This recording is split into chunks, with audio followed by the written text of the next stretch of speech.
Welcome to another edition of Six Borough Sports, your home for New York and South Florida sports. Today we do a Super Bowl preview. We talk Jets dysfunction. We talk Mets dysfunction. And we talk about not Knicks dysfunction. They look great. So let's start with the Super Bowl preview.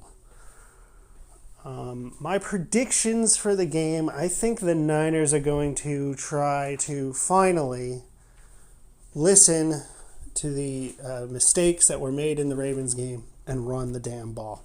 That's what the Niners need to do to win. Keep the ball out of Patrick Mahomes' hands, wreak havoc in the running lanes, and eat clock. I think that's the way that the Niners are going to win. My prediction is 27-23 Niners. I'm not very confident in that prediction because Patrick Mahomes is Patrick Mahomes and will probably try to find a way to win the game. But the Niners have played a lot better in the second half of games, and I like that for a Super Bowl winning team. I also like the fact, like I said earlier, that they can run the ball. I think Shanahan has learned from his mistakes in Atlanta about not running the ball in the second half when you have a big lead. So that's why I'm predicting the Niners to win this game. But I do predict a close game, and it's going to get dicey. None of these teams are very dominant right now.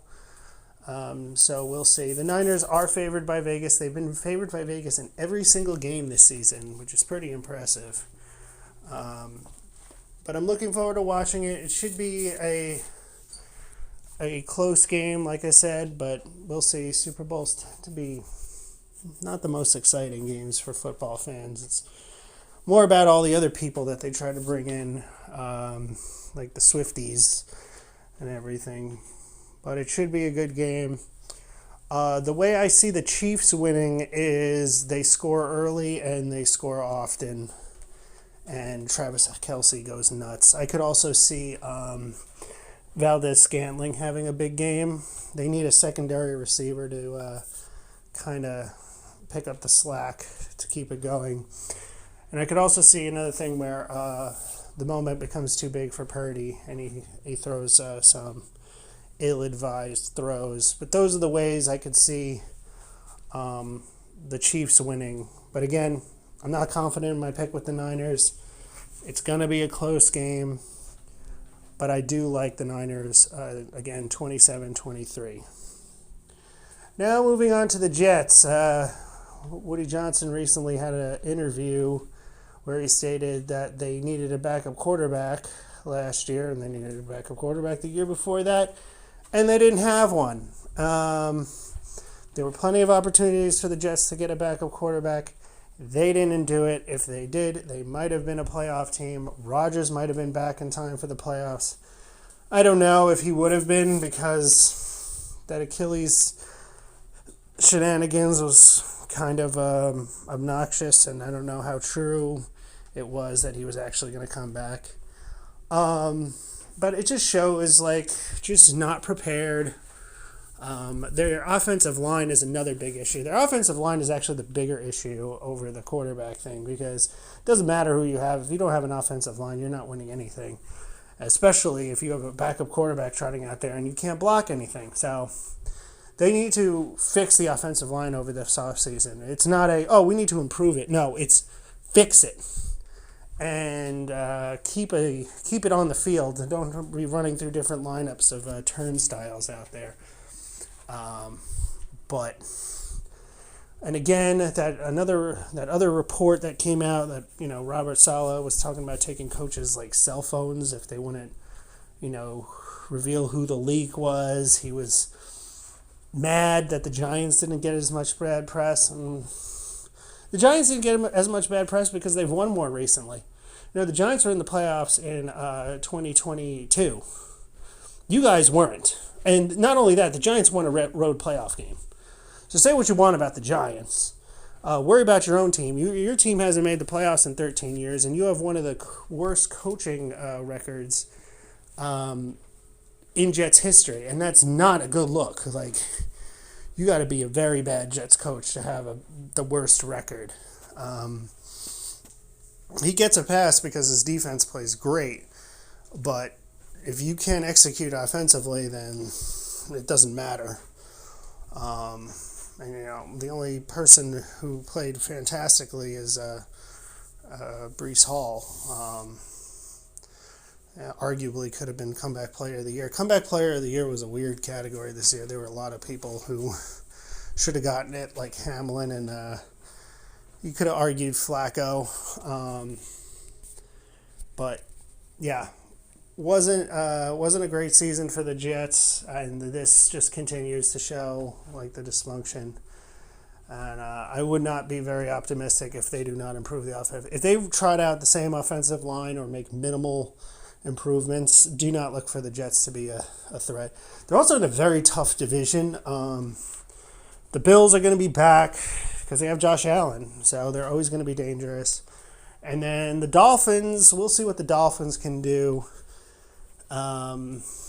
Their defense is going to be a question mark with the new defensive coordinator, and they need to structure the offense in a way that they can. They need to be able to win games where they can't execute perfectly. They play great when they execute everything perfectly, but when things go a little astray or things are a little off, they struggle. And so that's what they need to work on. Also, I want to see Tua scramble safely and punish teams for over-covering receivers. That's one of the next steps in his game I'd like to see. As for the Jets, though, I mean, if they can stay healthy and keep Aaron Rodgers healthy and execute offensively just a little bit better, they should be a borderline playoff team. I don't see them winning the Super Bowl because, again, like I said, their offense is still a huge question mark, and you're not winning a Super Bowl without a good offensive line. That's something that both of these two teams in the Super Bowl have. They have good offensive lines. I don't know anyone on their offensive line because they do a good job. If you know the name of your offensive lineman, he's not doing a good job unless it's Jason Kelsey. And that's just the facts. Like, I don't need to know your name I don't hear your name because you didn't blow your assignment. Because my quarterback was scoring touchdowns and not getting sacked. So until that happens with the Jets, they're not going to be an effective football team. But we'll see what happens next year. Should be fun. I'm hoping to do a Dolphins-Jets stream next year. That should be fun. But we'll see what happens. Speaking of dysfunction, let's move on to the Mets. Billy Epler is now suspended from, I guess, baseball work for a year. He was found faking injury reports. Not that I don't believe that he actually did that, but everybody does that. And why are the Mets the only ones getting in trouble? Oh, because it's the Mets. Again, more shenanigans. At least the Mets aren't really getting punished for it, really. I mean, they are getting beat up in the press. But, I mean, the Yankees were sign stealing, and everybody's like, yeah, whatever. It's cool. They did the same thing as the Astros and then complained about it. And then they brought in Beltran to do the same thing, and then they didn't get in trouble. So, it makes no sense. It's dumb. But the Mets continue to find ways to just not be focused on baseball, focus on everything else but baseball. And they still don't have a DH.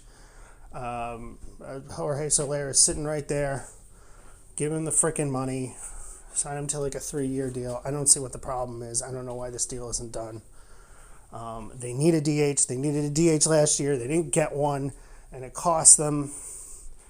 And ideally, they could find a third baseman who can actually field. But they haven't even done that. I'm just asking for another bat because they needed this bat for 2 years, and they just refused to do it. It's extremely frustrating. There's a lot of ifs on the Mets, and last year there were a lot of like, oh, yeah, they'll be good, and then no one was healthy. And everyone forgot how to hit. So I'm not very confident about the Mets. Last year also too, when Diaz went down, I was like, this season's in the tubes. And then on top of it, Verlander, he was like, I'm ready to start the season, and then he was out for like 3 months. It's like every season, it's some different excuse, it's some different nonsense, and I don't have any confidence in them this year to be positive. Also, the new GM, he's all over the place with what this team's expectations are. It's like, oh, we're rebuilding, but we're also trying to compete. It's like, you're not trying to compete. You don't have a freaking DH, and you didn't sign a solid pitcher. The whole pitching staff is a bunch of no-names. Like, yeah, you got Severino, who we don't know if he's actually even going to be any good. He was terrible last year. So, not very confident in the Mets. We'll see what happens. They could still make some more moves. There's more moves to be made, but they have a lot of work to do if they want to be competitive. And now we finish up with another surprise. The Knicks getting Bogdanovich, and they're looking really good. They're geared up for the playoffs. They have a very deep roster. Again, like I said, Julius Randle has to show up, but now they don't need to depend on him. And they have a lot more scoring. I like the roster. I like what they're doing. I just hope that everyone shows up in the playoffs and they can be a real competitive team. The Heat didn't make any moves. I mean, they did make the Terry Rozier move. We'll see what happens with them. I think they're just trying to gel and get into the playoffs. The Nets picked up Schroeder and Thaddeus Young. Thaddeus Young is back, and traded Spencer Dinwiddie. That's fine, I guess. They have a bunch of draft capital, but the Nets are kind of like the Mets, and I'm not very confident in. And they're kind of crippled by bad decisions. So we'll see what happens. I think that it's Heat and Knicks are going to be in the playoffs. Nets are not making the playoffs. They've pretty much given up. Not that they were going to do anything, even if they snuck in. But we'll see. I do see that I do hope that the Knicks and Heat end up playing each other. It's always a fun time, and it's a good rivalry. So that's it for this week. See how the Super Bowl goes. Don't get your Taylor Swift appearance counters up. If you have any drinking games going. But I'm going to try to release a video next Saturday. Please remember to like, comment, and subscribe, and we'll see you then.